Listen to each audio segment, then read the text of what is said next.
तर आपण पाहतोय विधान परिषदेच्या 11 जागांसाठी आज मतदान होत आहे। अनेक ठिकाणी महायुतीचं पारडं जड असलं तरी काही ठिकाणी मात्र विरोधकांचं तगडं आव्हान असणार आहे। निवडणुकीचा निकाल 22 जूनला जाहीर होणार आहे, त्यामुळे 11 ठिकाणी कोण कोण बाजी मारणार याकडे सर्वांचंच लक्ष लागलंय। 6 जागांसाठीची निवडणूक बिनविरोध झाली असली तरी आता इतर जागांसाठी आज मतदान होणार आहे आणि महायुतीचे उमेदवार या ठिकाणी बिनविरोध निवडून आल्याचं देखील पाहायला मिळालं। तर आपण पाहतोय नागपूर, अमरावती, भंडारा आणि गोंदिया या मतदारसंघात आज मतदान होणार आहे। सोलापूर, जळगाव, सांगली, सातारा,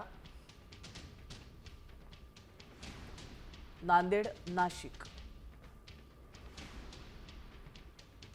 या मतदारसंघात आज मतदान होणार आहे। उस्मानाबाद,